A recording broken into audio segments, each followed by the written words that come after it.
Selamat petang, salam sejahtera. Terima kasih kerana bersama dengan saya di Nazilin Unity Channel. Saudara, kalau ada orang yang mempersoalkan keputusan mahkamah melepas tanpa membebaskan Zahid Hamidi kemarin, dan itu terutamanya daripada parti pembangkang, ini jawapan muktamad daripada Saifuddin Nurchelseshan Ismail. Beliau mengatakan dalam mykmu.net, mahkamah lepaskan Zahid sama macam pembebasan Muhyiddin. Kalau selama ini apabila Muhyiddin dilepaskan dan dibebaskan daripada pertuduhan beliau baru-baru ini di mahkamah, semua pemimpin politik di Perikatan Nasional, semua penyokong Perikatan Nasional gembira. Mereka kata itu keadilan, itulah kemenangan. Tapi kenapa apabila Zahid pula dilepaskan tapi tidak dibebaskan? Itu pula menjadi persoalan. Mereka kata kerajaan campur tangan dan sebagainya. Mereka pula kata tak gembira. Tetapi UMNO pastinya, akar umbi UMNO bersama pemimpin UMNO gembira. Jadi tepatlah seperti yang dikatakan oleh Saifuddin Nurchelseshan ini apabila beliau kata mahkamah melepaskan Zahid sama macam pembebasan Muhyiddin. Jadi bukan semua orang suka, tapi orang juga ada yang suka. Begitu jugalah dengan Muhyiddin pada waktu dia dibebaskan. Perintah untuk melepas tanpa membebaskan tuduhan DNAA yang diberikan kepada Presiden UMNO Ahmad Zahid Hamidi berhubung kes rasuah membabitkan jutaan ringgit daripada Yayasan Akal Budi merupakan keputusan mahkamah, kata Menteri Dalam Negeri Nurchelseshan Ismail. Saifuddin pada sidang akhbar hari ini berkata, ia proses yang wajar di mahkamah, sama seperti bagaimana Mahkamah Tinggi Kuala Lumpur membebaskan bekas Perdana Menteri Muhyiddin Yassin daripada pertuduhan salah guna kuasa pada 15 Ogos lalu.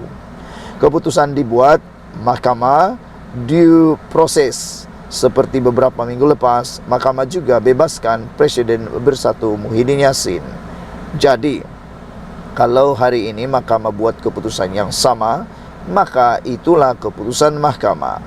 Saya tak mau buat andaian lebih daripada itu. Jauh daripada nak menjangkakan kesan keputusan mahkamah kepada keputusan pilihan raya. Katanya, selepas merasmikan Baitul Mahaba, Jabatan Immigration Malaysia di Kompleks Kediaman Kaki Tangan Awam KKKA KLIA di Nilai Negeri 9 hari ini. Dia menjawab soalan berhubung Zahid dilepaskan daripada kesemua 47 pertuduhan Mahkamah Tinggi dan kesannya terhadap pilihan raya kecil Pulai dan Simpang Jeram di Johor. Saudara-saudara sekalian, ada orang menjangkakan kononnya Zahid Hamidi pembebasan itu akan menyebabkan kemenangan kepada Perikatan Nasional. Saya menjangkakan itu tidak akan berlaku. Bahkan dengan pembebasan Zahid Hamidi ini akan membawa kemenangan yang sangat besar kepada Parti Gabungan Pakatan Harapan dan Barisan Nasional. Ini akan menjadi mimpi ngeri kepada Gabungan Perikatan Nasional dan Perikatan Nasional, kerana dengan kemenangan itu akan membangkitkan semula kuasa UMNO dan seterusnya membangkitkan semula kekuatan UMNO. Sekian dulu untuk kali ini. Jangan lupa tinggalkan komen anda, tekan butang subscribe. Malaysia kita punya, kita jaga sama-sama, cintai Malaysiaku. Bye-bye. Selamat pagi, salam sejahtera. Terima kasih kerana bersama dengan saya di Nazilin Unity Channel. Kemarin isu paling hangat ialah apabila Zahid Hamidi mendapat kemenangan di mahkamah, dibebaskan, telah pun dibebaskan tanpa kebebasan, lebih kurang macam itulah. Tapi ramai orang mempertikaikan, mereka kata ini semua campur tangan dan macam-macam lah. Tetapi ini ialah yang ditunggu-tunggu, penafian. Tiada campur tangan kerajaan dalam keputusan kes membabitkan timbalan Perdana Menteri Zahid Hamidi. Timbalan Perdana Menteri Datuk Seri Fadilah Yusof menegaskan kerajaan tidak campur tangan dalam keputusan Mahkamah Tinggi Kuala Lumpur yang telah melepas tanpa membebaskan timbalan Perdana Menteri Datuk Seri Ahmad Zahid Hamidi dalam kes pecah amanah Yayasan Akal Budi. Ini kerana kerajaan percaya kepada doktrin pengasingan kuasa antara legislatif, eksekutif dan badan kehakiman. Tambahan pula, beliau sendiri yakin bahawa keputusan tersebut dibuat berdasarkan fakta. Jadi bagi saya, kata beliau, biarlah proses perundangan itu berjalan dengan baik dan kita hormatilah. Kita tidak akan campur tangan. Terserahlah kepada pihak peguam atau pejabat peguam negara untuk menilai apa tindakan seterusnya. Katanya ketika ditemui pemberita di lapangan terbang Sultan Abdul Aziz Shah. Hari ini Zahid dilepas tanpa dibebaskan oleh Hakim Mahkamah Tinggi Datuk Collins Lawrence Syukira daripada 47 pertuduhan pecah amanah, rasuah dan penggubahan wang haram membabitkan dana Yayasan Akal Budi setelah pihak pendakwaan memutuskan untuk menghentikan perbicaraan kerana mahu mendalami kes tersebut. Fadilah berkata, semua pihak seharusnya menghormati keputusan mahkamah selepas proses sepatutnya sebagaimana yang termaktub dalam sistem perundangan telah dilalui. Saya rasa selain yang ini, banyak keputusan lepas juga menjadi keputusan yang kontroversi, tapi bagi saya itu hak mutlak mahkamah. Jadi sebaiknya kita hormatilah, katanya lagi. Saudara-saudara sekalian, meskipun ini adalah menjadi kontroversi yang besar, menjadi persoalan daripada netizen semua ialah, kata mereka, kalau dah diputuskan oleh mahkamah, takkanlah nak kata itu semua salah. Kata mereka, kita perlu menghormati keputusan mahkamah, kerana kalau tak dihormati, asik-asik saja bila saja itu ialah pertuduhan yang ada kaitan dengan politik. Kalau menang saja tak puas hati, kata mahkamah tak adil, itu mereka kata tak adil. Tidak semestinya mahu keinginan kita, kerana keputusan mahkamah itu muktamad. Jangan sampai anda dituduh pula menghina keputusan mahkamah. Jadi kalau selepas ini anda terjumpa orang yang konon mengatakan ini semua adalah campur tangan kerajaan, tolong beritahu mereka bahawa timbalan Perdana Menteri kita daripada negeri Sarawak, iaitu Datuk Seri Fadilah Yusof, telah pun menegaskan kerajaan tidak campur tangan dalam keputusan Mahkamah Tinggi Kuala Lumpur yang telah melepas tanpa membebaskan timbalan Perdana Menteri Datuk Seri Ahmad Zahid Hamidi dalam kes pecah amanah Yayasan Akal Budi tersebut.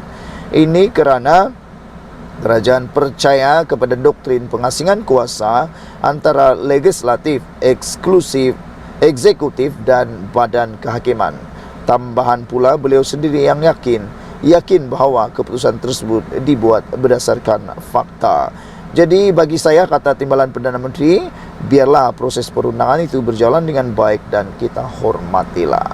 Sekian dulu untuk kali ini. Jangan lupa tinggalkan komen anda, tekan butang subscribe. Kita jumpa lagi. Bye-bye. Selamat pagi, salam sejahtera. Terima kasih kerana bersama dengan saya di Nazilin Unity Channel. Saudara-saudara sekalian, ini satu lagi pendedahan yang luar biasa yang memang kita tunggu-tunggu. Saudara-saudara sekalian, dilaporkan dalam Malaysia kini, polis cadangkan Hadi dituduh di bawah akta hasutan.